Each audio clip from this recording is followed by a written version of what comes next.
fiavenana mpanarana arahanao eto amin'ny andramaka izao sy ny akiradio isaky ny alatsinainy hatramin'ny zoma amin'ny 5 sasany alina ora eo mivavaka fiavenana iarahanao ny mpanompon'Andriamanitra Radio Kolo Salama mivady sy ny groupe izay maresy andrenesanao toroteny sy fampahelezana mivavaka fiavenana mivavaka fiavenana sambatra izay volameno ka miaro tolo mandrakariva eo am-bavahady ary miandry eo am-polambaravarako ny alohan'ny fiavenana amin'ny alina ny maso mba isaisaiko ny teninao mivavaka fiavenana mivavaka fiavenana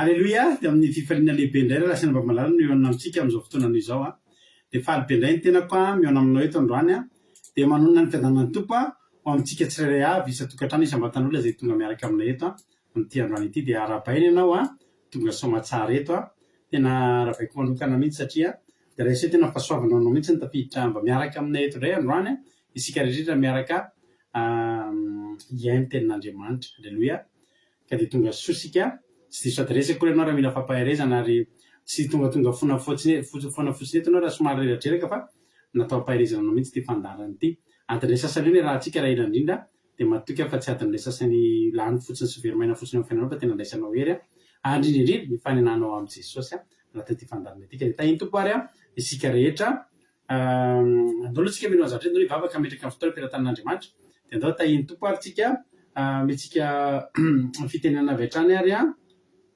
ny ranabavitsika nambinitso makrinina. Aleloia, hivavaka metraka ny fotoana eo am-pirantan'Andriamanitra. Makrinina anao ny fitenenana. Aleluia, mankasitraka pastera manome fitenenana. En Jesosy tsika rehetra dia eto en Jesosy koa pastera menakavy dia manona fiadanany tompo ho amintsika tsirairay avy. Mbola iaraha hivavaka tsika riava koa handohantsika fotoana amin'ity androany ity metrantsika ny fotoana tsika eto androany eo am-pirantan'Andriamanitra. Aleluia, iaraha hivavaka tsika.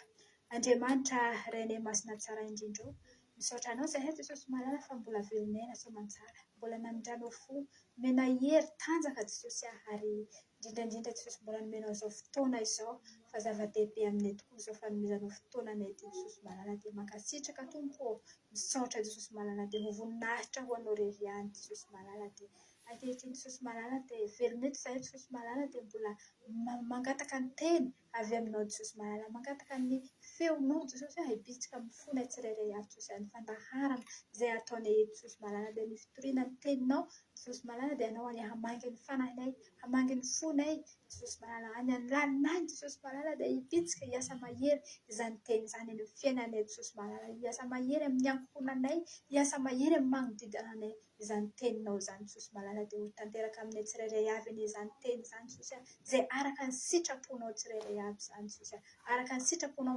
aminay tsirairay avy izany teninao izany Jesosy malala dia misaotra indrindra Jesosy malala dia tendreny molotra ny mpitondra ny teny Jesosy ary tendreny koa ny molotra ny mpanomela-belatra Jesosy malala dia mba tsy ho izy very izany teny izany fa ho tonga aminay tsirairay avy Jesosy nivavaka ho an'ny firenena dia hipaka amin'ny firenenanay Jesosy ary nivavaka ny famaranana Jesosy malala dia ho farananay amin'ny fahasoavanao amin'ny fahatsaranao Jesosy malala dia ho voninahitra ny anaranao rery ihany fa tsisy Andriamanitra azo no alifina sy hankokofana afa-tsy ianao rery ihany Jesosy Kristy tompony sabata dia hisanitra amin'ny avy indrindra anao Andriamanitra dia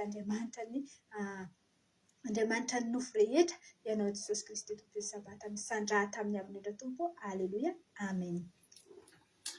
Aleluia, mankasitraka indrindra anao ranabavy nambiny tsy makirinina tao anatin'izay vavaka mamy be nentinao nanomboana fotoana izay.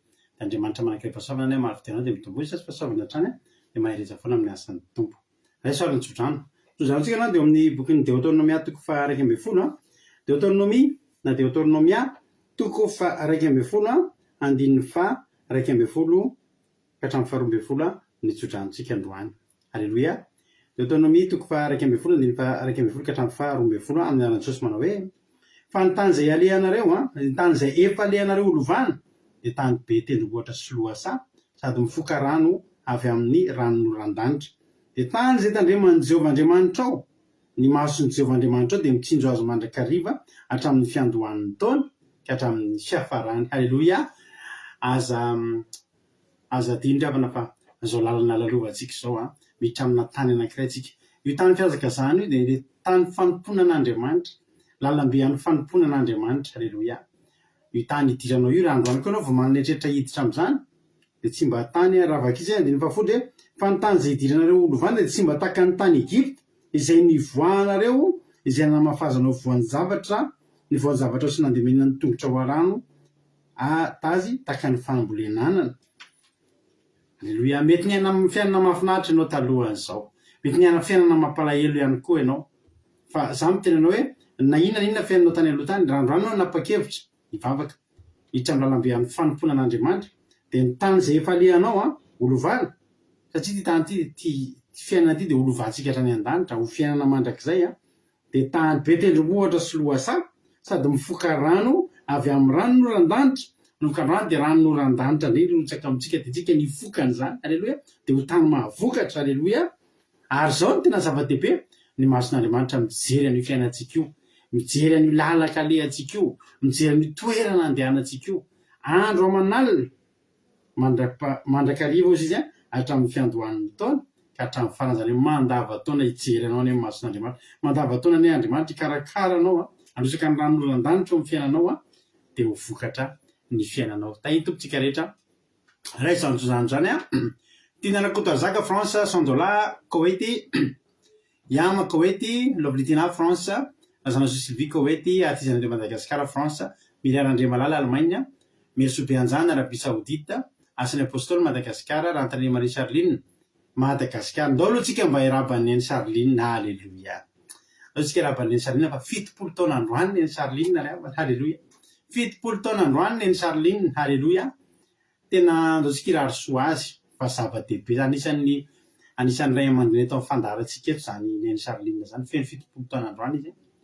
Raha misy fikambanana misokatra zany eto ankoatran'ilay misy ny aki tevoaviny ny aki Dorcas. Halleluia. Misapana Dorcas tanora zokiny. Halleluia. Ny Charline dia mary tonga sony eny dia bon anniversaire dia manoloka mampianao anao zay rehetra dia mivavaka ho anao zay mbola omena Andriamanitra tombonany fahavelomana ery tanjaka sy fahasalamana sy rakofan'ny fitahiny dia ho tanteraka aminao ny tsodrano teny ranonoran-danitra tokoa irotsaka aminao andro aman'alina dia anisy afo manodidina anao any Jehovah dia tsy ho tafiditry ny ratsy tsy voakasiky ny ratsy ny any Charline. Halleluia. Itotonderinina France Tout Jesosy mandrakizay Allemagne Jesosy Mandresy Madagascar Claude Razaka France Anitra Clarisse Madagascar Someva France Razana Monika Koweïty Dubai azafady Marie Jo États-Unis Erika Rak France Kadaka France Angelina Rodriguez Arabie Saoudite Andrina Suzel Suisse Rosemina France.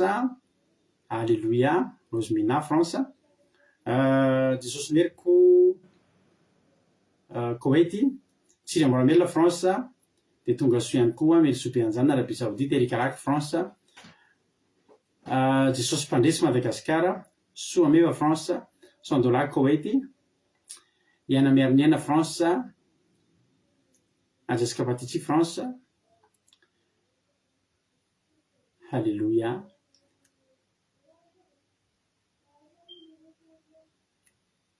$100 Koweïty. Alléluia. Raiso ampinoana mihitsy toy zao. Iza mbola tsy nabaiko Mampionina France Fabiola Koweïty Marina Tiana Canada Tsiramboramela France Lovlitina France. Alléluia. Zatsika mba hanao taka an'io ataondro mampionina sy ry tody noelin'io mba ataovy andeha ala inona na ohatr' zany dia mba miparitaritaka ny ananonany ny fandaratsika. Alleloia. Zay ro elary zay mitsodrano inona no fahasoavan'Andriamanitra azonao ambarandroaniny sy tamin'ny fiainanao. Za izy olombelona aminareo tamin'ny zoma ravana malala niatrikady mafy be tamin'ny zoma après-midi, tena niatrikady mafy. Alleluia. Tamin'ny zoma après-midi ary izao ny zavatra mba teneniko tamin'ny mpinoana tamin'ny zoma hariva alohan'ny fandarana zay mantsy mampinoana zao avilantsika an'ireny. Alleluia. Aleo fitain'i Jehovah fantaontsika hiatrika sabata. Alleluia. Mapesapesatra zany ady zany dia sady tahiny tompo ihany koa Thierry Berthelot France dia Marina Tena Canada dia iza koa mbola sy nanabaiky teo Alleluia. Fa zao rehefa mba hijoroka volombelona aminareo zava-dehibe rehefa na fanatrehana ny sabata io. Ao anatin'io sabata io zany tena nadinoana, tena zavatra tsy tokony ho adinoana satria problème tena tokony alama. Fa zao nifantoka tamin'ny sabata, tsy eritseritra momba an'iny. Na ny tena marina ary tokony misy olona hitondra vahaolana amin'ny olana io ny sabata après-midi. Zany tena zay mbola manao sabata. Io olo io dia insista hitonga hiezaka mahany io problème io dia miteny izy ho avy eo raha-pitso zoma hariva be aloha izy dia efa niteny eo ho avy eo sisy dia hanampy anareo hoy za efa sabata zay efa zoma ohatr'izao tsy eritreritra ohatran'ny zany ianao ano zany malaina sarotra ampiana zany ohatran'ny ianao zany sarotra ampiana le olona ho avy mba hitondra fanampiana ho anao lavinao satria ianao hoe efa sabata tsy te hiresaka an'izany intsony ho avy ndray raha-pitso sisy tena apartenany ariva any mba-dehibe soare an'iny satria zay manao sabata nefa raha moa tena tsy natsoko mihitsy izy ny ariam-pitson'iny satria zao ny finoako nalamin'i Jesosy tao anaty sabata ny problème. Alleluia. Problème be dia be mitambatambatra mifangaroany tena mifamatobatotra. Fa inona moa iza moa ianao tendrombohitra lehibe. Alleluia.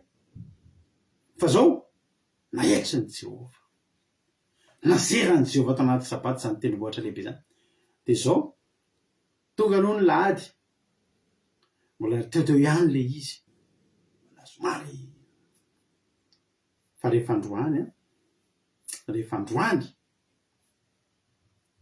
androany koa nisy masoandro taty aminay manjombona be foana zay andro ka zoma tena le mampalahelo elo merimerika mangatsika tsy hitanao atao ahoana.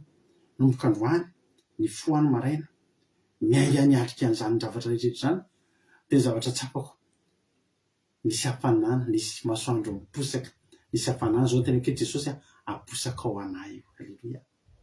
Niatrika an'ity tontolo andro ity amizay dia mba valy fiakarana dia fidinana. Alleluia. Dia vao mahafaly daholo indray ny haiko androany vavata ao anatin'ny sabata daholo ny fatopatsotra rehetrarehetra dia efa andalana ny amin'ny andalana makany amin'ny tsaratsara kokoa hatrany dia tafody ato an-trano tena tsapa hoe maivana tsisy ninona natao. Fa zao rehefa tsy naringana Jehovah tamin'ny afo, naringana Jehovah tamin'ny varatra, dia naringana Jehovah tamin'ny rano be, ireo problème dia difotra tany. Alleluia. Dia ty atonga eto aminareo mijoro olombelona miteny aminareo zavatra tsotra manao hoe velona Jesosy, velona Jesosy. Alleluia. Anareo ndray zao inona ny azonareo ambara? Fa raha za manokana anatin'ny teritiny tiako tazana anareo dia zao hoe fantatro izay inoko. Alleluia. Matoa mbola ohatrin'io ary matoa mbola mifikitra amin'ny finoanan'io Andriamanitra io dia fantatro izy. Alleluia. Na dia ampahany ihany ary dia fantatro izy. Dao ataontsika izany izany dia anjaranao ndray zao manoratra. Alleluia. Inona no azonao ambara, inona ny azonao lazaina dia soraty ary ny fijona vavolombelonao dia ho vakiko aorianan'ity ety dia hiditra amin'ny tolotentsika avy nazay. Mino finaritra daholo.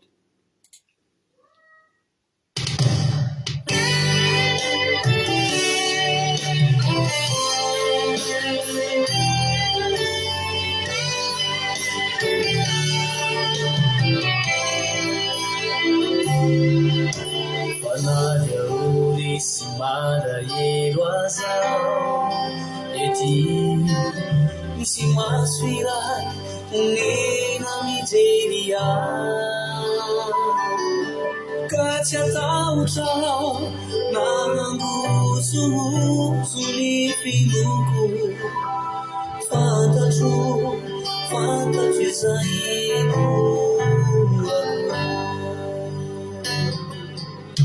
Fanale urisy malahelo azao ety misy maso iray olena mijery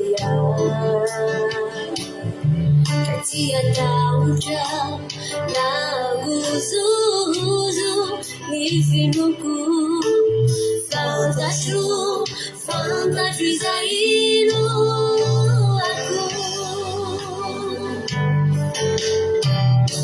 Miresaina meli ai ni favalo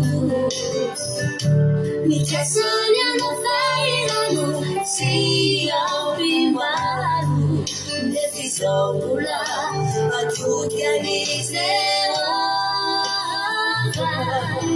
Ni masakam tiara ni mita sumanya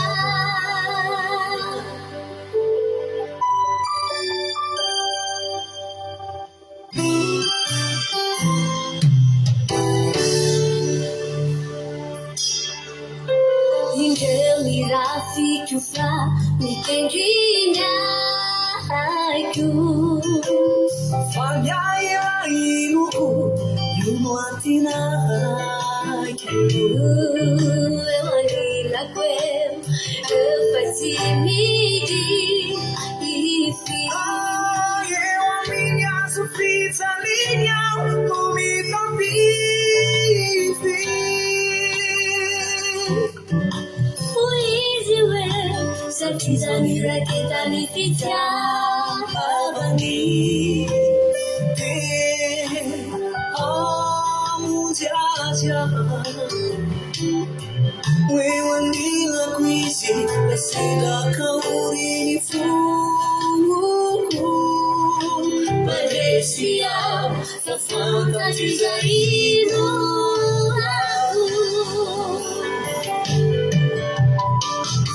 Miresaina meli ai ni favaru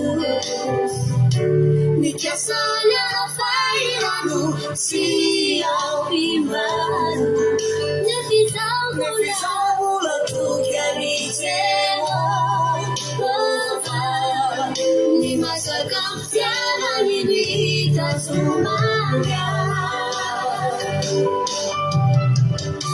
Miresaina meli ai ni favaruku Mikasanya no fairano si animadu Nefizomula atukianisewa Ni masakam tiara ni vita sumanya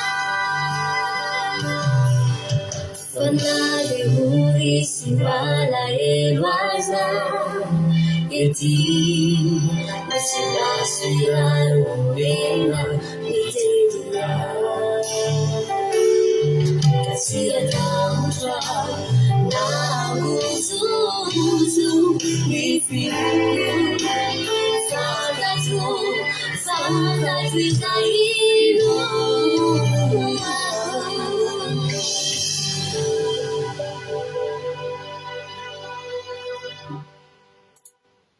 Halleluia.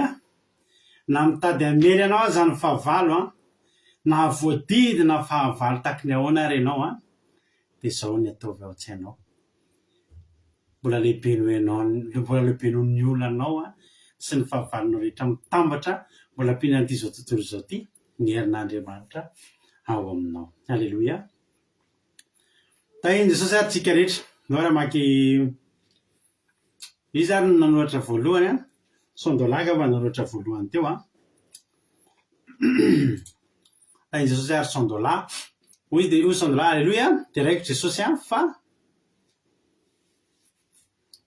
fa nandresy ao androany nisy lakile amin'ny fiara ny patronko izay omeny za foana mitazona izy io tamin'ny lakamisy lasiny a sady toerana metrahako le lakle io nefa tena ilaina be fiara io ny tena patron hoe tsy maintsy ataonao fomba hitanao azy de lasa nivavaka nangataka tamin'i Jesosy mba ho hita ndry voakasika ny foko fa vita ny vavaka andeha nivoaka hita tery amin'ny varavarana tery tsy mba tena hoe tsy mampino hoe ny toerana nisy azy satria mandalo eo daholo zay rehetra nefa tsisy nahita azy lehibe Jehovah-Andriamanitra anjely nametraka izy teo zaho ihany nahita azy isorako an'Andriamanitra voninahitra ho azy rery ihany halleluia tsara Jesosy ara-paina ianao ahora someva ranabavy someva de rahaina Jesosy malala tompony sabata fa vita somatsara ny tontolo andro nazo fahasalamana trano tsy nahay vaovao ratsy mbola tonga tsika menakavy tsara no Jehovah ray malala tompony sabata halleluia amen ahora ndray izy tojo io tontolo androko androany ho iala tojo de itsorako an Jesosy fa na de atolobe aza nefa tsy maintsy nitondra fiara androany de afaka mafy mba ho tonga de halleluia fa tonga somatsara sady vita daholo koa ny adidy amanandraikitrehitra anatrehana androany de teraiko Jesosy niaro sy nameny anina zaza ho any menakavy kely halleluia amen tonga soa tery ralibenja ahona Suzelle rahabavy Suzelle raiko Jesosy tamin'ny nombany sy ny arovany tontolo andro ray menakavy androany halleluia voninahitra de ho an'i Jesosy rery ihany amen halleluia hoy ranabavy riazana so Sylvie hoe ay nakasitraka ny ranabavy Makrina hoy zokitody voninahitra n'Andriamanitra rery ihany fa nahazo sakafo sy entana tamin'ny olona sy salama tsara daholo zay menakavy androany halleluia amen halleluia tonga so ihany koa Daniela ahora izy ranabavy Lina halleluia misaotra n'Andriamanitra lehibe fa de nilamina tontolo andro na menakavy kely nahita fity tamin'ny mpampiasa nahazo fanomezana sy ny rava mialoha de nandray karama ihany koa de rahaina ny anarany masina voninahitra ho azy rery ihany amen marina mihitsy ny de zokrinana rehefa aza tindra mihitsy misaotra n'Andriamanitra isaky mandray karama zany fa soavina angirana mandray karama misy olona miasa tsy mandray karama indrindrandrindra hoe tahin'Andriamanitra ny karama reo mahavelona anareo de misaora n'Andriamanitra tsara be rira Berta ranabavy Berta halleluia hoy marina tiana hoe isaora n'Andriamanitra ny tantana ny tontolo androko androany raha nandeha tamin'ny banky any io de négocie momba ny compte hotazoma tena naiky ireo satria ireo saky anidy azy ireo indray no ny propose hoe sao de ianao mila pré ho ia hoe tsika fa nataondohako kristianina ka tsy mitrosa marina zany marina zany pampisambotra fa tsy misambotra halleluia misaotra Jesosy mbola nomeny tombon'andro androany feno fiarovana vita tsara ny atsako amenna ho miresobe anjany halleluia ahora hoe erika ranabavy Erika raky aleo de raiko Jesosy fa tena nalaminy tontolo androko anazy sady narovany zay menakavy kely amen halleluia ma journée oui Thierry Berthelot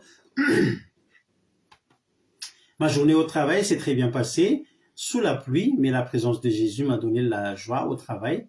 Merci Jésus, roi du sabbat. Alléluia. Amen. Merci Thierry. Oui, Daniela. Misaotra Jesosy malala fa mbola nomeny tombon'andro fahavelomana sy ny fahatongavako eto anio satria telefôna misy olona azo avero kely.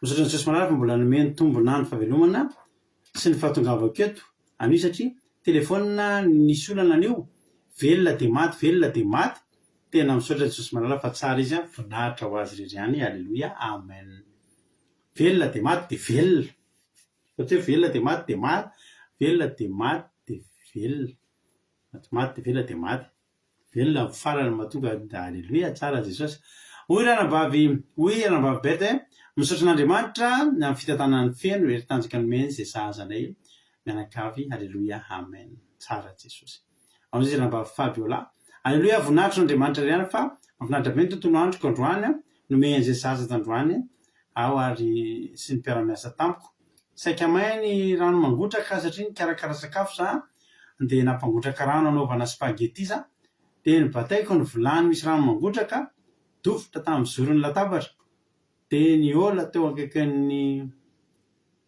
roa am'rahavavy raha Jesosy fa tsy nahakasika anay ny rano mangotraka io raha Jesosy fiarovany voninahitra ho an'i Jesosy amen halleluia arovany Jesosy nareo tsara Jesosy.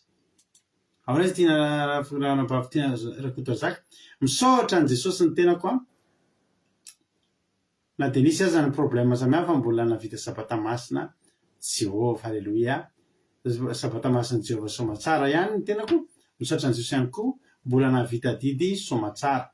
Misaotra Jesosy fahasalama tsara daholo zay voninahitra n'Andriamanitra mahery, halleluia, amen. Hoy ny Charline hoe raiko Jesosy a, dia raiko isan'andro Jesosy malalina nanome izao tombonandro fahavelomako izao, fahasalamana hery sy tanjaka koa, mankasitraka anareo rehetra koa tamin'ny teny mamy sy filaritso pasitera, ianareo mpikambana rehetra Jesosy malala malifity avo ariveny nareo tsirairay avy, amen, halleluia.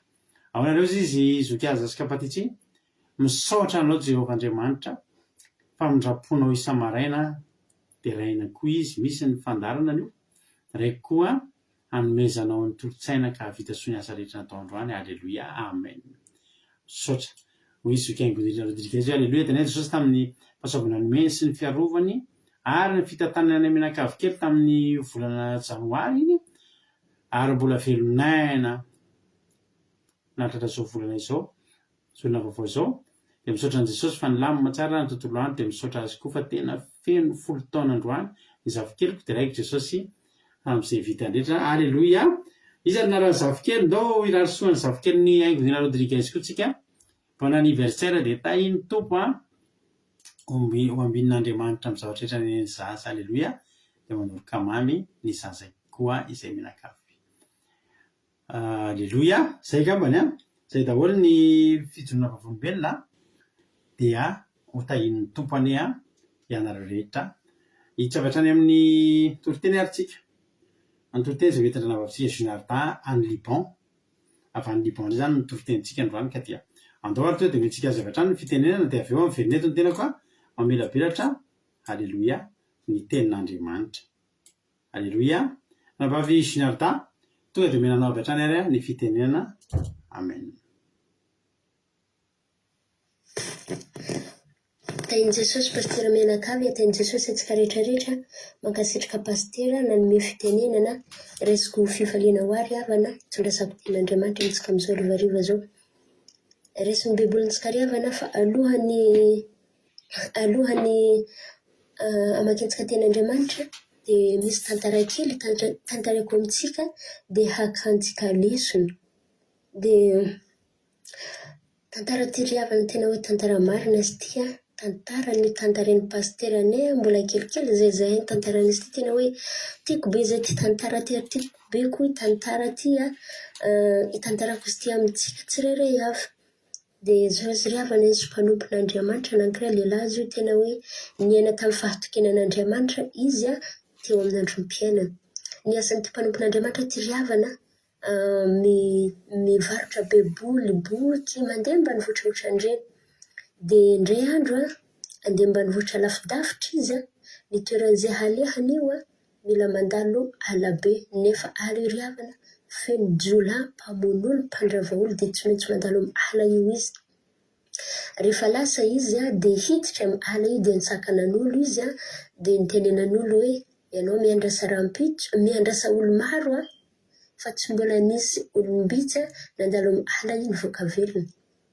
Dia tsy niandry olo maro zany izy, tsy nitoky tamin'olo maro zany izy, fa fantany fa Andriamanitra zay tokiny a dia mamonjy azy amin'izay zavatra hanjo azy, dia lasa izy.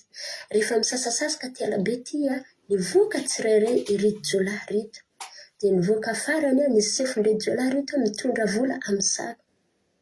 Rehefa nivoaka ny sefondreo a dia nisakanan'izy ireo izy a, dia hoe niteny sefondreo jolahy reto hoe andeha ho aiza ianao, dia nambara le toerany halehany.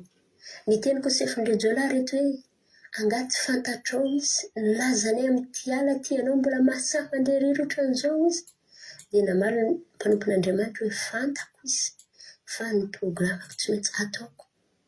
Dia niteny sefondreo jolahy reto hoe zay tsy hamono anao a, fa zay zavatra mety alaina aminao a dia alainay. Nisaven'izy ireo ny sakinazy a, izy ireo rehefa nanokatra ny saky, nita beboly tao anatin'ny saky, tonga dia nijambain'Andriamanitra ny fisainan'izy ireo. tsy misy zavatra fantatry izy ireo ohatra n'olo manofy dia ny teny sefilejola rehetra hoe omeo anay ny sakinao ny sakinay ndesinao mody sakinao izy ireo feno vola ny teny ko sefilejola rehetra hoe omeo ahy jesosy ny akanjo tafinao tafiako izy ny akanjoko tafinao dia gaga tompon'Andriamanitra inona koa ty dia jesosy ny akanjo nomena ny sefilejola ny akanjon'ny sefilejola rehetra nomena ny mpanompon'Andriamanitra dia lasa ny mpanompon'Andriamanitra lasa koa reto jola reto andeha hikonty vola hazy satria mbola tsy fantatry izy ireo fa tsy vola ao anatin'ny saky io rehefa tonga tan-trano izy ireo nanokatra ny saky nahita baiboly dia gaga izy ireo dia nijery akanjo nitafiny tsy ny akanjo nitafiny tamin'izy nivoka-trano dia nitamberina ny tsikelikely ny fitadidin'izy ireo tadidin'izy ireo zavatra nataon'izy ireo tany tamin'ny alabe tany gaga izy reto ry havana efa maromaro taona ho izy sefilejola reto nanaovako ty asa ty tsy mbola nisy zavatra ohatran'ity na dia ndre mandeha aza iza loatra lehilahy iny hery manao ahoana loatra miaraka amin'ny lehilahy iny izy petrika fanontaniana ajanoko hoe tantara ry havana resy ny baibolintsika amaky ny ten'Andriamanitra tsika zay hitanitsika amin'ny salamo 7:20 andiny voalohany ka hatrany amin'ny andiny faharoa salamo 7:20 andiny voalohany ka hatrany amin'ny andiny faharoa vaky teny amin'ny aniran'i Jesosy nisy soramandry eo ambony fahatokiana Jehova mpiaro sy mpiahina olona Jehova ny fahazavako sy famonjena ahy iza no atahorako Jehova no fiarovana mafoany aiko iza no angovitako zany ry havana ny toe-pon'olo anankiray rehefa tena mitoky amin'Andriamanitra ny toe-pon'olo anankiray rehefa tena hoe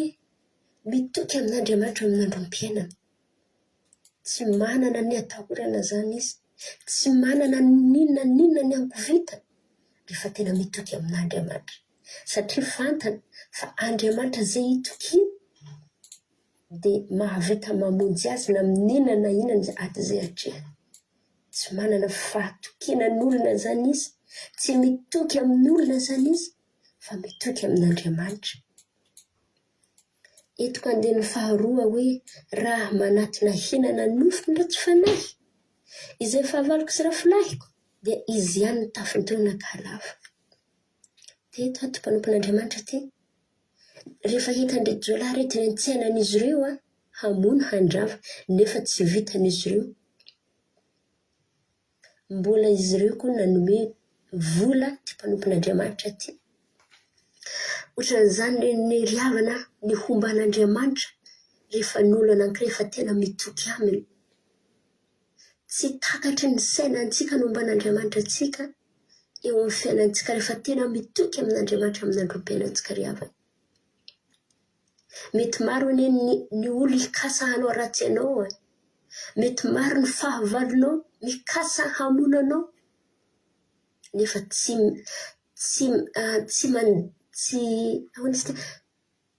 tsy miatra aminao zany satria Andriamanitra zay miaro anao Andriamanitra zay manodidina anao Andriamanitra no manda fiaro anao isanandro amin'ny androm-piainanao ndako mbola jerentsika any amin'ny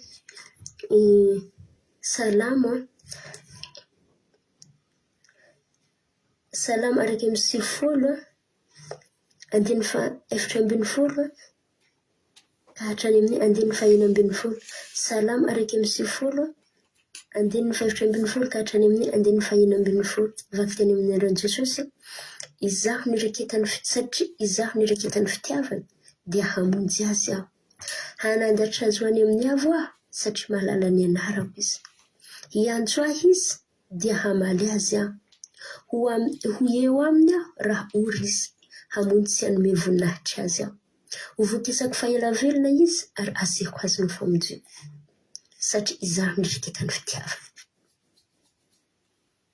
zany ry havana ataon'Andriamanitra rehefa ianao tena hoe mitoky aminy rehefa ianao fa tena hoe mitoky aminy amin'ny androm-piainana mitoky aminy amin'ny androm-piainanao rehefa tena hoe miraiki-pity amin'Andriamanitra ahoana moa miraiki-pity azy ry havana tena hoe tsy zanajana-pitiavana zany tena hoe miraiki-pitia na inona ny zavatra ataonao eo amin'ny androm-piainanao, na mandany ady mafy ianao amin'ny androm-piainanao, fa tsy miala amin'Andriamanitra, miraiki-pity amin'Andriamanitra. Dia ohatran'izany atao an'Andriamanitra rehefa ny olona anankiray fa tena miraiki-pity aminy, hamaliny antso izy, hanandatra azy ho any amin'ny avo satria mahalala ny anarako. Ohatran'izany ry havana, dia hamonjy azy aho izy ary hovokisako fa ela velona asehoko azy ny famonjeko. Zany ry havana atao an'Andriamanitra ny olona anankiray rehefa tena mitoky aminy, rehefa tena hoe mientehitra amin'Andriamanitra amin'ny androm-piainana, fa izy no miaro, izy no tantana ny fiainana. Zao ry havana, amin'izao fotoana zao ry havana, tena hoe efa maro zavatra zavatra ataon'ny olombelona, tena hoe efa miharatsy ny fiainan'ny zanak'olombelona anatin'ny aizina, anatin'ny ala, manjaka ny fahavarana, manjaka ny devoly, manjaka ny satana amin'ny fiainan'izao tontolo zao. Izy no manjaka, efa miharatsy tena, efa mampatahotra ny zavatra vitan'ny zanak'olombelona isan'andro mitombo ny faharatsiana satria anatin'ny aizina. Dia manjaka ao ny devoly, manjaka ny satana amin'ny fiainan'izao tontolo zao. Fa ianao mitsoka,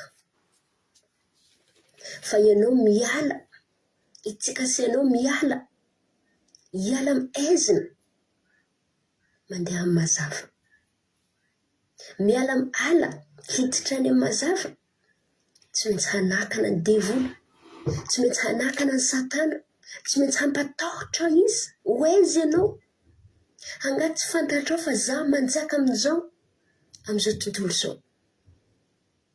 Hoaizy ianao, tsy maintsy hampatahotra anao izy, tsy maintsy hanao sakana maro isan-karazany, ataony aretina, ataony problème, ataony olana maro isan-karazany, hanakanany ianao. Fa ny fanontaniako fa hoe iza ny ireketan'ny fitiavanao?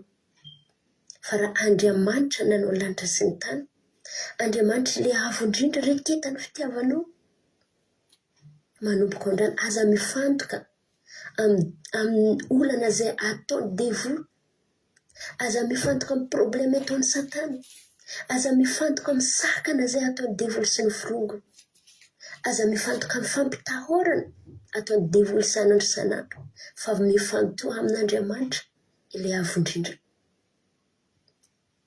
Fa izy mamonjy anao, fa izy no miaro anao isan'andro, mbola mahavelona aina atsika amin'izao fotoana zao, mbola nahatozo ahy, mbola nahatozo anao amin'izao fotoana zao noho ny fitiavan'Andriamanitra zany, noho ny fiarovan'Andriamanitra zany, fa mifantoha amin'ny fitiavan'Andriamanitra, mifikira amin'Andriamanitra ry havana, fa izy no nahatozo anao, izy no nahatozo ahy. Fa raha sitrapon'ny fahavana, fa raha sitrapon'ny devoly sy ny firongony, tsy nahavita nitondra ty toriteny ty amintsika zaho raha sitrapon'ny fahavalo. Raha sitrapon'ny fahavalo tsy nahavita nihemy ty toriteny ty ianao, fa kosa Andriamanitra miaro anao, Andriamanitra miaro itsika, manda fiaro itsika isan'andro. Zay sy zay ry havana ny teny indesika amintsika androany, dia hafatra farany dia aza mifantoka amin'ny sakana ataony devoly, aza mifantoka amin'ny fampitahorana ataony devoly isan'andro, fa tsy maintsy hanakana izy, tsy maintsy hampatahotra izy, satria fantany tonga amin'ny mazava dia tsy hanana ny fahefana, fantany fa raha tonga amin'ny mazava dia tsy hanana ny fahefana ny fiainanan'olo anankiray, fa tsy maintsy hanakana izy. Zay sy zay ry havana, azafady ny teny indesika amintsika androany dia mahiresa daholo dia mankasitraka ny anatra amin'ny farany dia tain'i Jesosy. Alleluia. Ankasitraka indrindra anao ranabavy Ginalda, halleloia, tao anatin'izay tena Andriamanitra mamy be izay nentinao zay. Andriamanitra manankiray fahasoavana anie amaly fitianao dia mitombo ositra sy fahasoavana foana hatrany hatrany dia mahiriza foana amin'ny asan'ny tompo. Halleloia. Salama fafito amby roapolo. Amen. Tsara be salama fafito amby roapolo. Salama fafito amby roapolo dia zao ny toramandry hoe fahatokinan'i Jehovah mpiaro sy mpitany olony. Raha voaresaka an'izany matetika Davida manoratra. Za zao dia vao mijery soramandry dia nankipoko aza ny masoko dia fantatra fa Davida no nanoratra an'izany. Davida ry havana dia olona tena nanoratra salamo fahatokinan'Andriamanitra. Davida zany dia tena mpanoratra salamo ny amin'ny fahatokinan'Andriamanitra. Satria Davida dia olona tsy nanana ahitokisana afa-tsy Andriamanitra. I Davida dia matetika misy mamadika, na ny olona tena akaiky anazy mamadika anazy, na zanany mivadika aminazy. Ohatran'ireny hoe tsy misy nizaniza atokisany ireny Davida afa-tsy Jehovah. Dia tahaka ny fahatokisan'i Davida apetrana eny amin'ny Jehovah daholo. Davida ny mpanoratra salamo fahatokinan'Andriamanitra betsaka an'iny, fa Davida koa mpanoratra salamo fiderana betsaka indrindra satria i Davida na dia mandalo ady be dia be azy, ao ambadiky ny ady be dia be, dia tsy maintsy matoky be dia be an'Andriamanitra Davida, ary fantafaharinan'ny fahatokinan'Andriamanitra koa ao ambadiky ny fahatokinan'Andriamanitra dia tsy maintsy misy ny fiderana. Satria rehefa izay matoky an'Andriamanitra dia tsy maintsy tafavoaka, tsy maintsy tafavoaka. Halleloia. Hoy ten'Andriamanitra hoe Jehovah ny fahazavako sy famonjena, iza ny atao orako? Jehovah ny fiarovana mafy ho an'ny haiko, iza no angovitako? Andininy faharoa, raha manantona hinana ny nofoko ny ratsy fanahy izay fahavaloko sy rafilaviko dia izany no tafitoana kalavo. Toy izao ka hatramin'ny andininy fahatelo, na dia misy atokony mitoby ady amiko aza, tsy atahotra ny foko, na dia hisy ady miatra amiko aza dia atoky ihany aho. Halleloia. Halleloia ry havana. Mitodika amintsika rehetra izay mety mandalo ady amin'izao fotoana izao. Mety mandalo aizina ny fiainanao amin'izao fotoana izao. Mety mandalo tonelina tsy mety tapitra ny fiainanao amin'izao fotoana izao. Tsy hitanao ny lalan-kombana, tsy hitanao ny lalan'ivoahana.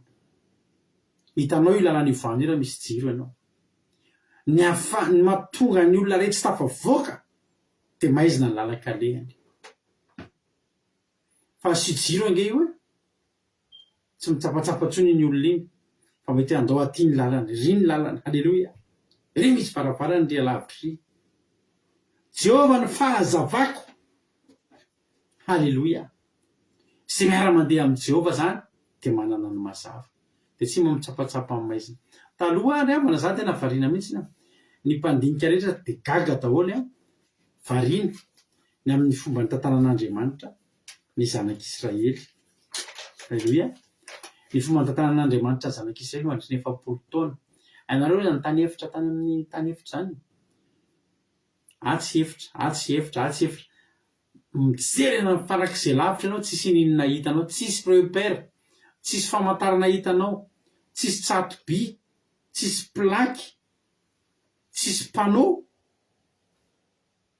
Ho jerenao na hoe ary ny havanana, ary ny havia, ary ny andrefana, ary ny atsinanana. Tsy misy zany. Fa nahita le foana ny zanak'Israely ary nisy mpandinika anankiray izay nilaza nanao hoe io tany efitra io ony ry havana tsy hoe ngeza be loatra ny mandala ny zanak'Israely efa 400 taona. Fa ny tena marina misy toerana niverenana ny zanak'Israely efa 100 na indroanjato. Efa misy ditongotry ny zanak'Israely teo amin'ny toerana fa tsy tadidiny zareo. Satria le ditongotry eo androany tsofin-drivotra ny fasika dia tsisy dia antsony indray rapitso. Dia mandeha anjana izy dia afaka 2 volana miverina eo amin'iny toerana ihany dia miverina eo ihany dia. Fa zao sady tsy very ny zanak'Israely no nahita le ohatry nisy tanjona zany. Enao ve ry havana tsisy ninona hitanao mandeha fotsiny ianao, fa ohatry hoe misy tanjona, misy toerana tiana tongavana.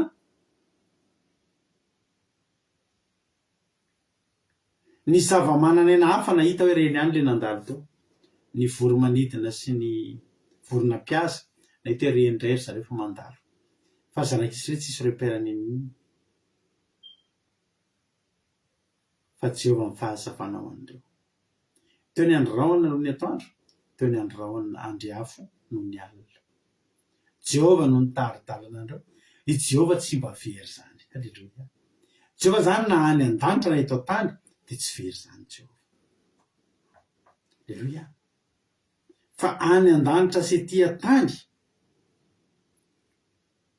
dia hitan'i Jehovah foana ny lalana. Dia rehefa Jehovah no mitarika, rehefa Jehovah mifahazavana, rehefa Jehovah koa ny famonjena dia tsisy atahorana. Haleloia. Jehovah zany mahafantatra ny karazam-pahavalo rehetra hain'i Jehovah tsenjery daholo ny biby masika sy ny pozina mahafantany amin'ireny. Jehovah nanao an'izany ange. Jehovah nge nanao an'izany. Jehovah namboatra ny menarana sy ny maingoka. Fantatry Jehovah mipozina ao anatin'ireo. Haleloia. Fantatry Jehovah ny kaikitra azon'ireo atao. Tsisy miafina amin'ny Jehovah zany. Ka raha Jehovah zany ny tokontsika, miariary eo aminy.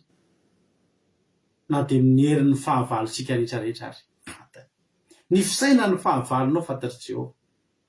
Ny tanjon'ny fahavalonao fantatry Jehovah. Ny ao an-tsain'io, ny fiadinao ampiasainy amelezanao, hain'i Jehovah tsenjery reny. Haleloia. Ianao iza ny toeranao eo? Ianao le hoarovan'i Jehovah. Zany no fisainan'i Davida ary avana ny atrelitra ny Jehovah. Jehovah izy ny fahazavako sy famonjena. Ka iza ary moa ny atahorako? Fa tsy zao tontolo zao hoe matahotra ny Jehovah. Haleloia. Ny fahavalon'ny zanak'Israely rehetra natahotra ny Jehovah daholo. Vao narehefa fotsiny hoe Jehovah miaraka amin'ireo dia nangovotra ny olona. Mbola tsy nanaovan'i Jehovah ninona. Jehovah mbola tsy namely a. Fa Jehovah avy namely fahavalo hafa. Fa ny fahavalo hafa vao mahare fotsiny.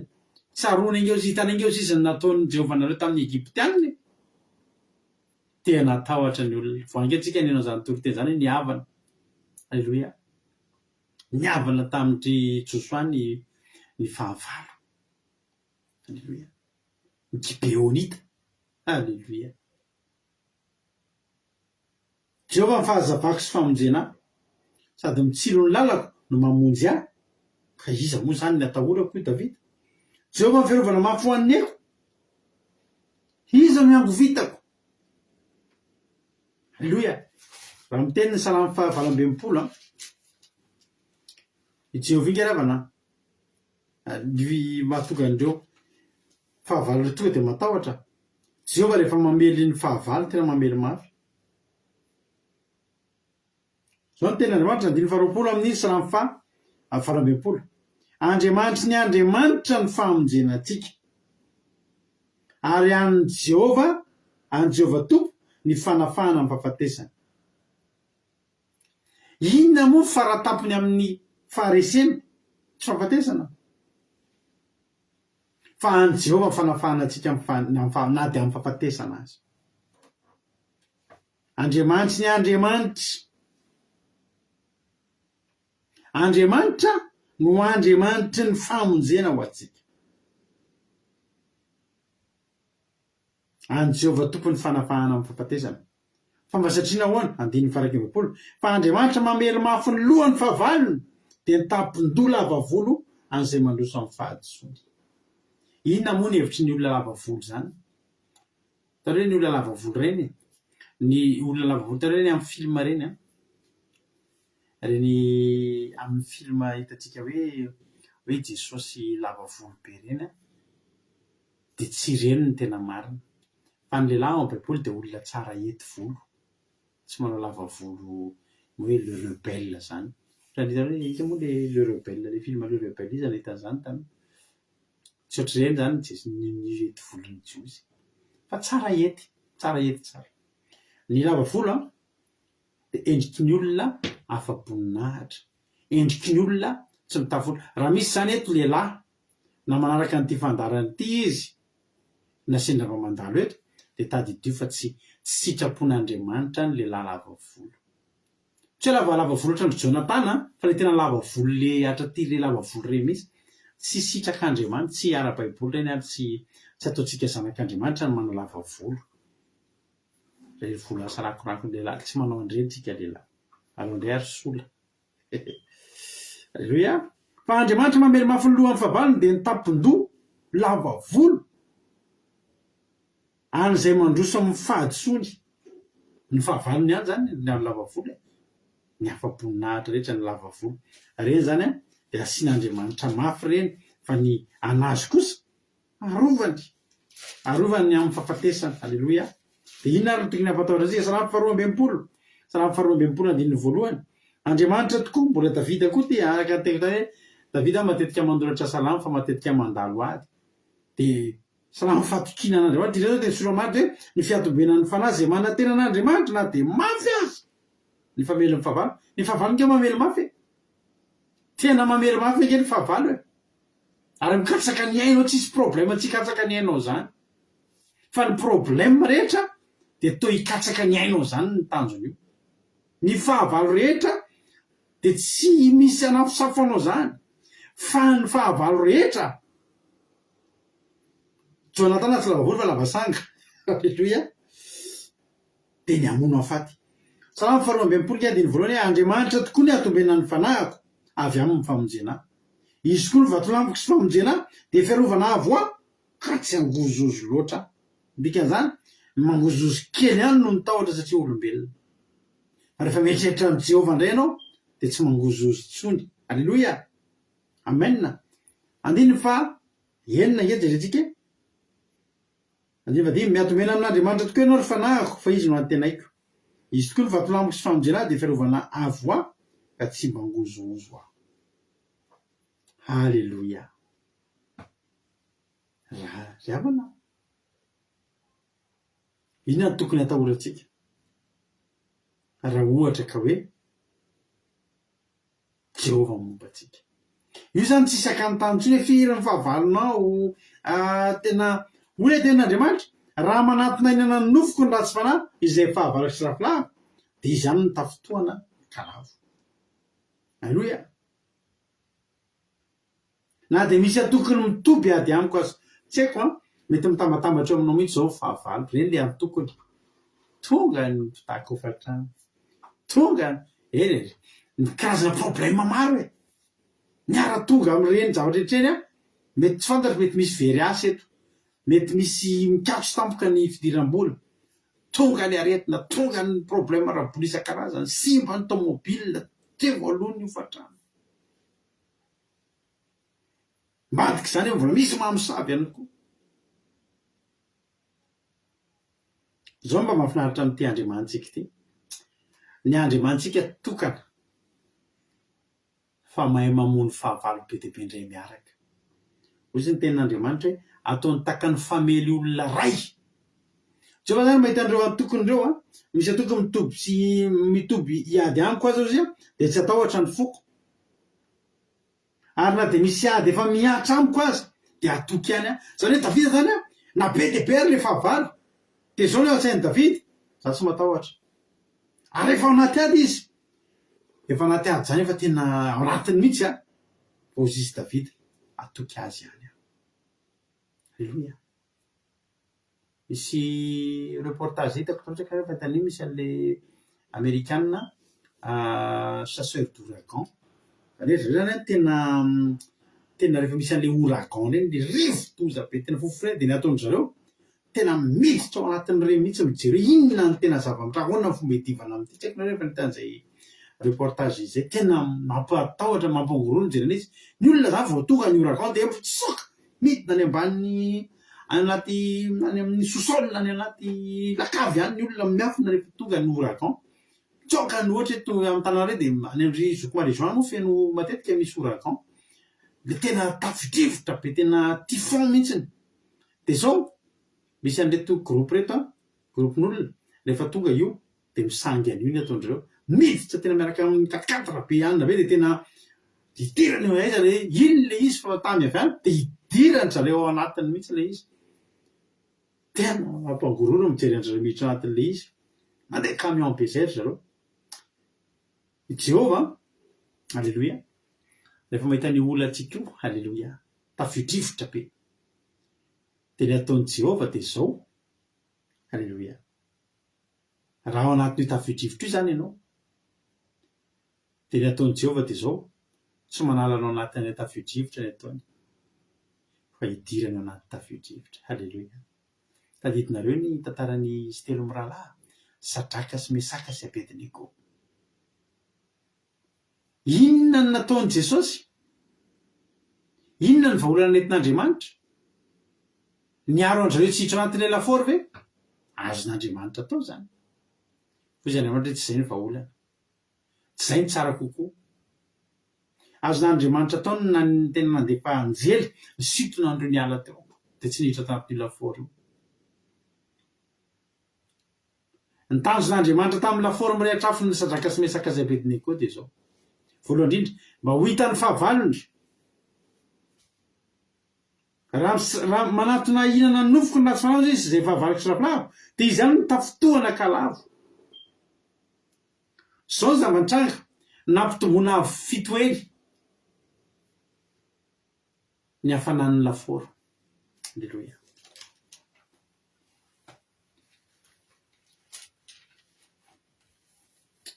Alleloia. Ngefa kitsika izany amin'ny Daniela toko fahatelo any.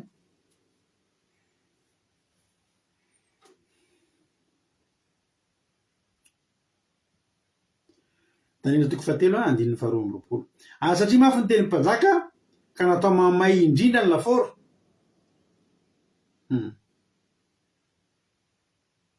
Dia maty ny lehilahy firen'ny lehilahy izay nanipany Sadraka sy Mesaka sy Abednego. Ny tanjon'Andriamanitra tsy nanaisorana n'izy telo lahy teo, dia tiany ho tsapany fahavalo aloha. Alleloia. Taka tamin'ny andron'ny Mordekay sy Namana ihany. Namana nanatsatoka ny hazo be, leka anatonana Mordekay, fa Hamana ihany no niantona teo tamin'ny farany. Alleloia. Teto dia izao, natao mamay be mihitsy ny lafaoro dia andeha ho antsipy izy telo lahy. Fa le olona andeha hanipy, tsapany fahavalo, aive zany ny amay an'ny lafaoro, aive zany zany may ny lafaoro zany. Izy zany nanao ny lafaoro a. Io antsy lafaoro io tsy fanaovana mofo io fa fandoroana faty, satria ny Babiloniana dia tsy mba levina ny Babiloniana fa incinérena, hoe dorana ny fatiny. Dia io lafaoro io zany a, lafaoro mirehatra afo io, rehefa misy maty dia alefa ao dia levina vetivety, ohatran'ireny amin'ny fahasankarana eny fa mbola mafy noho ireny. Dia ho alefa ao izy telo lahy. Fa tsy izy telo lahy maty eo. Zay aloha ray. Fa ro manakaraka an'izany, tiany Jehova porofona amin'izay, iza moa izy. Ary tiany Jehova ampisehoana amin'izy telo lahy sy amin'ny olona mijery fa Jehova tsy manary na dia anaty lafaoro azy. Zao ny zava-nitranga. Dia efa tsy fita anaty lafaoro tapatorana izy telo lahy, andeha mivatra ambony dia talanjo Nebokadnezara mpanjaka, ary nitsangana fangana izy ka niteny tamboho zay, moa tsy telo lahy mifatotra va no natsipitsika tanatin'ny afo? Dia namaly ny mpanjaka io ka hoe marina zany mpanjaka. Ary izy, koa indro aho mahita efa-daty sy mifatotra mandehandeha anatin'ny afo, nefa tsy maninona koa izy, ary mijery le faefatra dia teo zanak'ireo Andriamanitra. Alleloia. Zao zany ny nilana an'io lafaoro io na manana an'io lafaoro io amany fatoran'izy telo lahy. Alleloia. Mahafaty ny fahavalo fa amin'izy telo lahy io mamany fatora, mandoro ny tady fa matora. Alleloia. Za zany tena mirary anao, io problème sy lafaoro lalovanao io amany fatoranao io. Ao arian'io problème sady mafy ianao, mitombo ara-panahy indray ianao, misy fanafahana vaovao andray eo amin'ny fiainanao. Dia zao ny vahaolan'i Jehova tsy ny nanala azy telo lahy tao anaty lafaoro, fa niditra tao anaty lafaoro niaraka taminy. Jesosy angeo niditra fahaefatra, lasa efa-da. Alleloia. Mandehandeha ao anatin'ilay lafaoro. Mandehandeha zany olona tsy taitra zany. Dinidinika mandehandeha dia ahoana izy telo lahy. Jesosy asotra fa tena tsy nahalianao zay. Alleloia. Amen. Zany no mahatonga antsika matoky an'i Jehova. fa Jehovah tsy mitsoakady zany. Jehovah tany ianao raha anaty ady ny ataony Jehovah dia miditra aminao miaraka anatin'le ady izy. Za zany tena mitsodrano anao androany. Io ady atrehanao io idiran'i Jesosy ao anatiny mihitsy io. Tonga dia idirany mihitsy ao anatin'io tafio-drivotra io. Alleloia. Dia le ady eritrereto olona fahafaty anao, mamamy fatoranao fotsiny io, manefy anao fotsiny io, ampitombo hery anao fotsiny io, ampitombo ny finoanao fotsiny io, matotsara-panahy kokoa noho indray anao aorinan'io problème io. Alleloia. Ny antsika ny problème tsy mahafaty zany fa manefy atsika. Alleloia. Ny antsika zany rehefa miaraka amin'ny Jehovah sika, ny problème tsy mahafaty atsika zany. Fa na mampianatra atsika na manefy atsika izy. Alleloia. Amen. Salamy fahavalambin'ny folo amby zato nge mba asehoko anao kely ty teny ry. Mahafinaritra ty teny ty. Salamy fahavalambin'ny folo amby zato andiny efatra ambin'ny folo. Fa Jehovah nieriko sy fiderako. Azo andiny fahatelo ambin'ny folo. Salamo 118 andiny fahatelo ambin'ny folo. Nanosika mafy alavo ahy ianao. Fa Jehovah namonjy ahy. Alleluia. Iza le ianao? Fahavalo. Andiny fahatelo ambin'ny folo. Jehovah nieriko sy fiderako. Efa famonjena ahy izy. Alleluia. Andiny fahatelo ambin'ny folo. Ao andahany marina ny feo mioby noho ny famonjeny. Ny tany nakavanan'i Jehovah mampiseho hery. Ny tany nakavanan'i Jehovah misandratra. Ny tany nakavanan'i Jehovah mampiseho hery. Tsy ho faty aho fa ho velona ka hitory ny asan'i Jehovah. No fahaizan'i Jehovah mafy aho nefa tsy natoro ny fahafatesany. Alleluia. Andiny faha 1 ideranao a efa namalainao ka efa famonjena. Amen. Ny olana io a araka ny teniko taminay Jehovah zany tsy mba mamela zavatra hitrangatranga fotsiny fa problème anankiray ny ataony mitranga. Ao daholy. Izy maneho ny heriny aminao. Izy koa nefa manitsy anao anatin'izay. Mety nana izy manafay anao nge ao anatin'io e. Fa zao fotsiny ny fiafarany dia zao tsy maintsy efara fiderany. Alleluia. Amen zany filazazana miadana. Alleluia.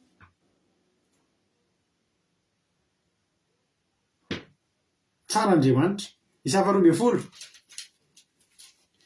Isaia 12. Andiny 7. Indro Andriamanitra ny famonjena ka dia atoky a fa tsy mba tahotra. Fa Jehovah tompony heriko sy fiderako fa efa famonjena izy. Ko amin'ny fifaliana no atsakaranareo rano amin'ny loha rano famonjena. Amen. Mila famonjena ve ianao? Amin'ny fifaliana nandehananao. Alleluia. Atsaka amin'le loha rano famonjena. Ao Jehovah nahitanao azy. Ndao atsaka. Zao teneninao androany rehefa hivavaka ianao rehefa avy eo Jesosy andeha atsaka loha rano famonjenao aminao efa ianao le izy. Alleluia. Amaravarana antsika azy sady. Isaia 1:20. Tsy miala eto anao raha tsy mahery androany. Isaia 1:20 andiny 7. Ifaly dia ifaly amin'ny Jehovah. Ny fanahiko ravoravo amin'Andriamanitra. Manota fitafiana famonjena. Ary nakanjony akanjo fahamarinana toy ny mpapakatra amin'ny satroka mama. Tahaka ny pisorona. Ary toy ny ampakarina miravaravaka ny firavany. Alleluia. Ataka ny tany mampitsimoka izay eo aminy. Ataka ny tanimboly mampaniry izay nafafy eo aminy. Toy izany ny ampisehoan'i Jehovah tompo fahamarinana sy fitondrana hatrehan'ny firenena rehetra. Ho aminao anie zany. Ho tahian'Andriamanitra anie ianao. Matoky azy. Alleluia. Matoky azy. Ho ataony tanteraka ny famonjenanao. Salamy 1:7 farany. Marana antsika azy. Satria vakiana teo zany. Anao zany teny Salamy 1:7. Ny mitoetra amin'ny firenena izay any avo indrindra dia monina ambany araky ny tsy toa. Izay laza amin'ny Jehovah hoe fiarovako sy battery fiarovana ho ahy izy. Ary Andriamanitra izay hitokiko. Halleluia. Amen. Riavana malala. Andosika toky an'Andriamanitra. Andosika tena hoe ametraka ny tokontsika eo anatrehan'Andriamanitra. Tsisy ty raha mahafinaritra be ty.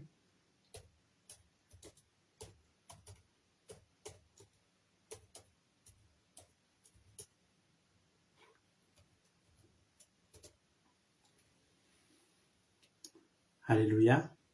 Aiza moa diry ty ohatrany sy tadidiko ilay titre ny hira fa mety be amin'ny toriteny titsika mihitsy.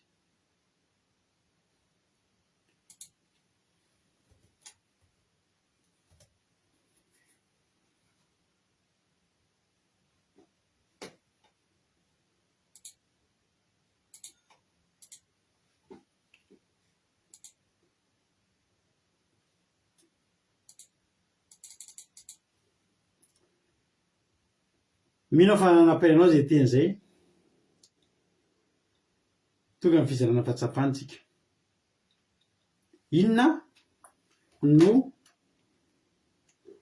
tsapanao inona no voarinao tanatin'izay teny zay, inona no azonao ambara dia inona no azonao tantaraina. Nampahery anao ve ny tenin'Andriamanitra, nakasika anao ve ka raha nakasika anao dia mba zarao amin'ny hafa ihany koa. Inona no azonao lazaina, inona no azonao ambara. Anjaranao zao, halleluia, anjaranao zao no mizara dia afaka miantso aminareo amin'ny messenger, appel, radio aky radio dia afaka miditra amin'ny vatana ianao mizara fahatsapana. Afatsika piditra olona zay niditra voalohany ho tahian'Andriamanitra be any niditra voalohany.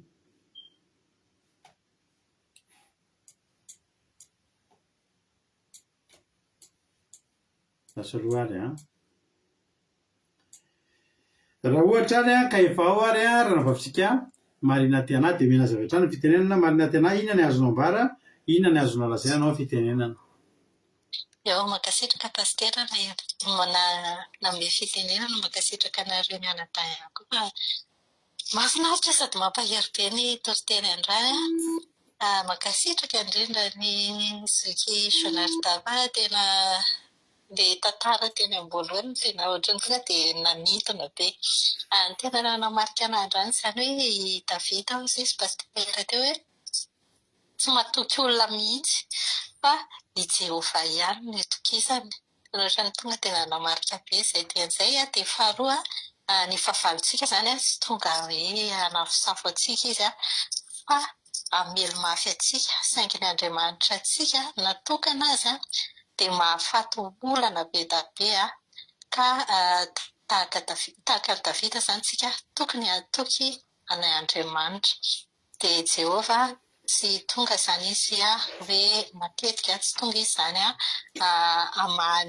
hamoaka antsika avy ao anatin'ilay tafio-drivotra iainantsika iny fa izy mihitsy miditra an-tsehatra ao dia ny fiafarany eo mamify antsika na mampianatra antsika.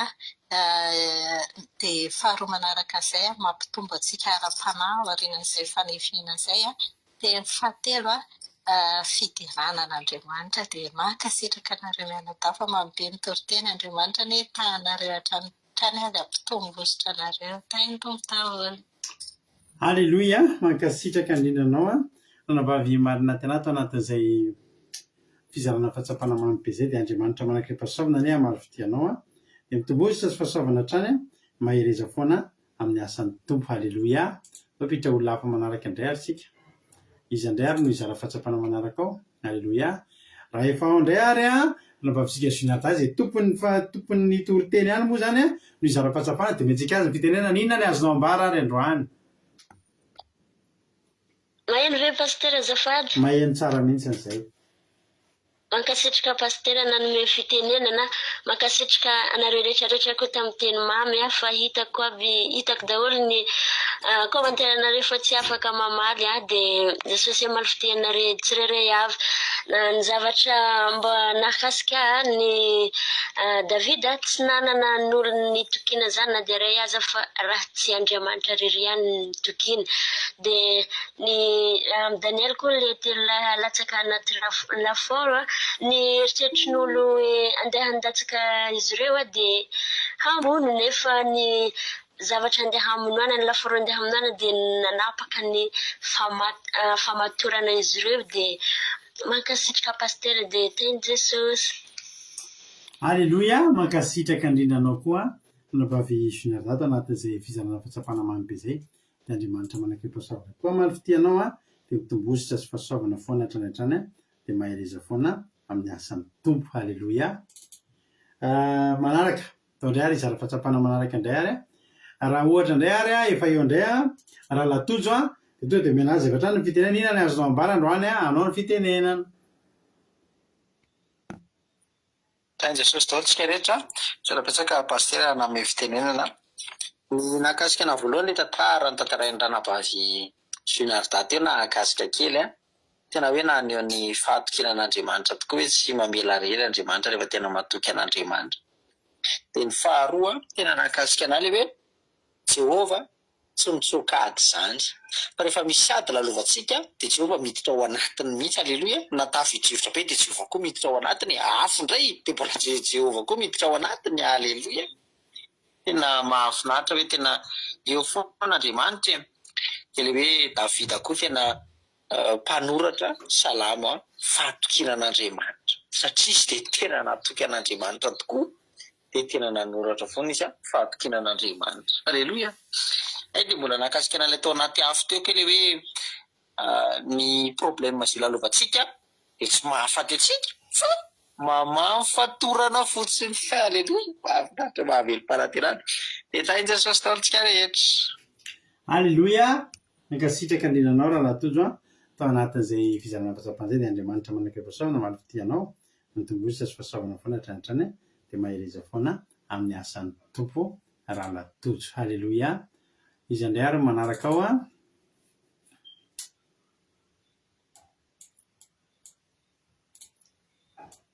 raha ohatra indray ary ka efa ao raha navavitsika Invina Rodriguez dia menazy avy hatrany fitenenana. Anao ny fitenenana. Mankasitraka pastera nanome fitenenana dia mankasitraka nareo menadako tamin'ny tenin'Andriamanitra. Ny lesona voaray andro azy zany dia hoe raha Jehova ny tokontsika dia Jehova mahay ny momba ny fahavalitsika rehetra mihitsy na fisaina no momba azy rehetra dia hainy Jehova daholo. Dia faharoa ilay hoe Jehova rehefa mahita ny olana io tafididrivotra eo fiainantsika io dia tsy ny hamoakantsika ao no ataony fa izy ny miditra ao.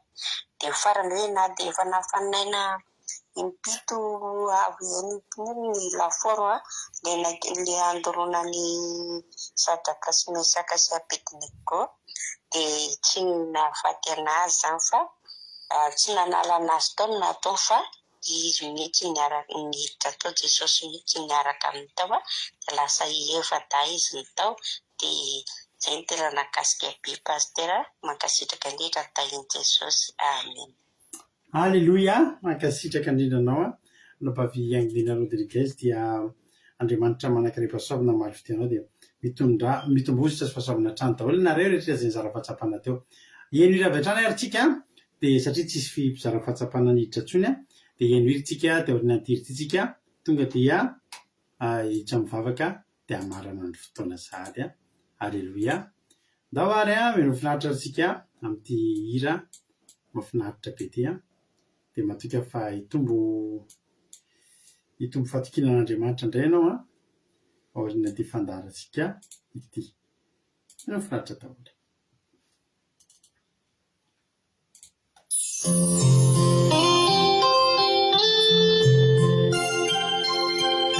Toetra ao amin'ny firenzay amin'ny avo indrindra dia monina eo ambany aloko ny tsotoa. Izao milazan'i Jehova hoe fiarovako sy mandery fiarovanao ahy izy ary Andriamanitro izay tokiko. Fa izy no masakanao amin'ny fandrika mpihaza sy ny arety mandozy. Ny volon'ela no anaronany anao ary ao ambany elany no ialofanao. Oampinga kely sy ampinga lehibe ny fahamarina. Tsy atahotra ny orooro noho ny alina ianao, na ny zana-tsipika manidina noho ny andro. Na ny arety mandrindra mandeha amin'ny maizina, na ny fandringanana mandripaka amin'ny mitataovovonana. Na disy arivo aza lava eo anelanao, tsy iray alina eo kavananao dia tsy atranonao izany.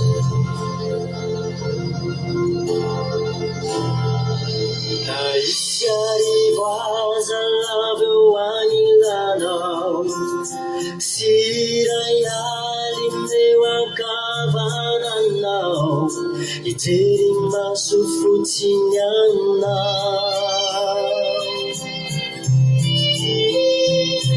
Naisiari ty mandrianasilos Ifamatura mi fiainantsy io divinanao Tsy anatao tsy urirankianao Satis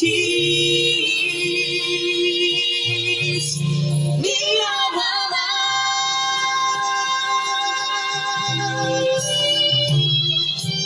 Aukazana minawani Andilaundis Nunya tuanu apingasa Wani adina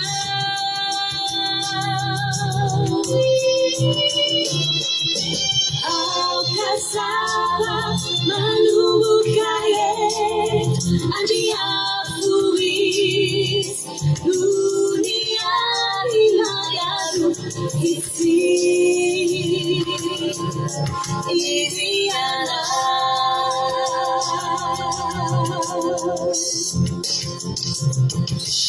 Satria ianao Jehova ianao no mariko sady ataonao foenanao miavadika dia tsisy lozanjoranao na aretina nakaiky andainao Fa iza ny fianjeriny aminao mba hiaro anao eny amin'izay rehetra ilainao.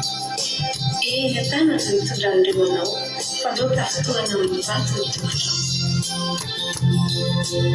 Io anamasika sindry-pera no viavinao ary io anatanao seminarana no farinao satria izany rehefa efa fitiavana dia amonjy azy anakaza ny ava satria manala ny anarana izy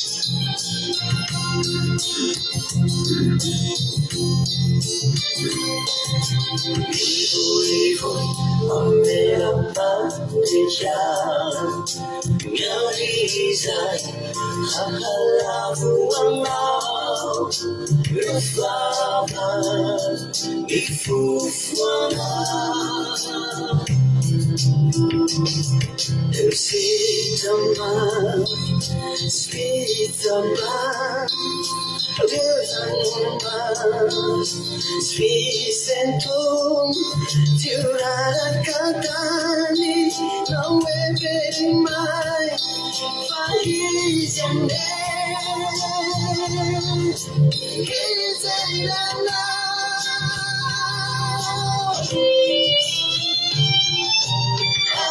Casada minha amiga Adilaundis Luna tua uma filha Wani Adina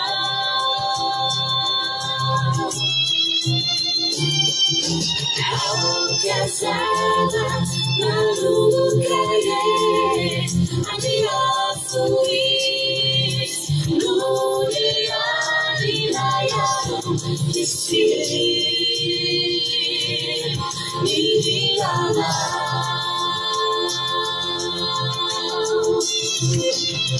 Uma filha Wani Adina Jalusitsi Nidiana Hajiraunis Hajiraunis Jalusitsi Nidiana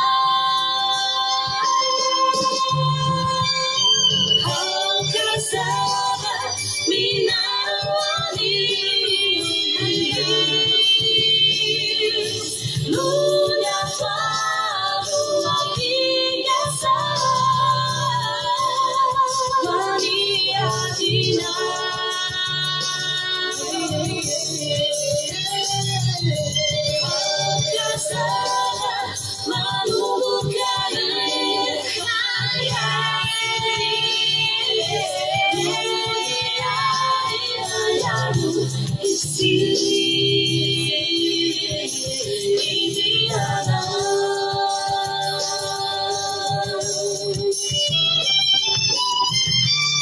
soaika sy dia amaly azy a ho hoaniny aho rahorisy amano sy anome voninahitra azy aho ho fikisako faela velona izy arasioko azy ny famonjeko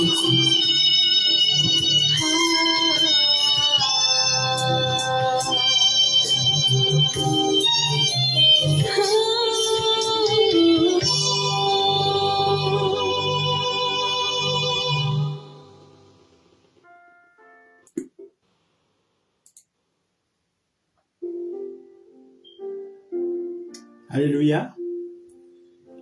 Mbola tsy mitatra misaotra sy manome voninahitra anao zay Jesosy tamin'ny fataterana fotoana teto indray androany no fahasoavanao ingeny natotosan'ny fandarina teto na ny connexion nitazominao na ny fitaovana tena ampiratana tsirairay avy no tahinao dia samy afaka nanaraka izany zay dia mbola nitazominao koa ny odi-masonay tsy resy tory na reraka teo mpanaovana fandarina sy fianona ny fandarina tsy resy tory fa nandreny fampaherezana avy amin'ny fanahinao masina misaotra Jesosy dia manomboka eto indray zay dia ahery Alléluia andre izany tory teny izany fampaherezana izany fa dia tena ianao tokoa ny fialofanay ianao ilay fiarovana avo anay Jehovah-Andriamanitra raha ianao ny fahazavana sy famonjenanay izy moa ny atahoranay ary raha manatona inana ny nofinay ny ratsy fanahy dia fantatra efa izany no tafotoana fa na dia mbola tokony mitoby aza ny ady aminay dia zay tsy atahotra ary zay atoky anao foana misaotra Jesosy terizo aty anatinay Jesosy izany toky sy fanantenananao zany terizo aty anatinay zany mba tena hoe ampahiranay foana tena hoe hitantananay foana tena hoe ao anatin'izany tenin'Andriamanitra zany ny anorenanay ny tokonay amin'Andriamanitra ka tsy mba olona mora resy anahady zany na olona mora hokivy fa olona nanatoky an'Andriamanitra ambony dia ambony ny voan'ny fatokiana an'Andriamanitra ary dia mihitsana ambany daholo ny tahotra sy ny tebotebonay ny amin'ny fahavalonay misaotra Jehovah-Andriamanitra telo izany teny zany mba tsy ho voatsaingo ny volonam-piaza fa harovana amin'ny rahan'i Jesosy mba isaky ny fehezanteny litera ray dia tena hoe milatsaka tena anatin'ny fonay dia amoa avy zato eny dia hiboboky isanandro sy ho vokatra ho fiainana mandrakizay misy saotra Jesosy malalo Alléluia Amen. Ampanosika raha antsika Jonathan amin'izao fotoana izao hivavaka amin'ny firenena. Jonathan anao fitenena. Mankasitraka pasteur name fitenenana dia hiaraka hivavaka antsika ho an'ny firenena. Jesosy malalo mbola misaotra anao Jesosy ny amin'ny teny izay voazara teto andreo fa dia mampahery foana Jesosy ary isan'andro ianao Jesosy dia miteny aminay dia misaotra anao ny amin'izany fampaherezana izay voaray izany androany Jesosy malala dia tsy adinay Jesosy mitondra mibavaka ny firenenay tena hoe mitondra andreo malagasy Jesosy mba tena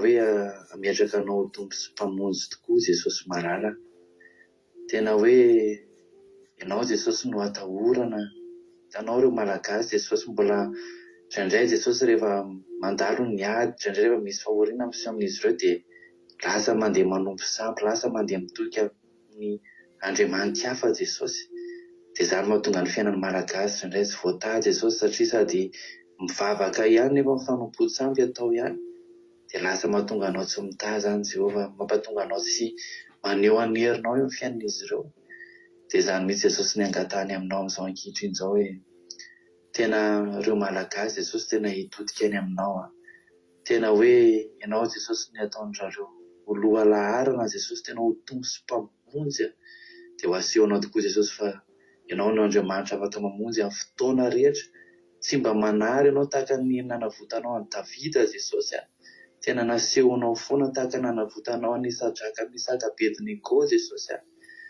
tena hoe Andriamanitra tsy manary ianao amin'ny andro sarotra dia mba asehoandreo malagasy zany Jesosy dia tena hoe hitodika aminao ny fony izy ireo Jesosy malala dia tena hoe hanompo anao zany malagasy rehetra Jesosy tena hiala ao anatin'izany fahantrana zany koa Jesosy zany firenena zany satria tena mampalahelo Jesosy zany mba hiangaviana sy hangatany aminao tompo malala dia mba hianoana izany mivavaka izany Jesosy iny mba hoanitra kasitra no anaty anao zany favakasandratra zany tompo manara dia ny voninahitra tianao foana saotra Jesosy marara tsara indrindra.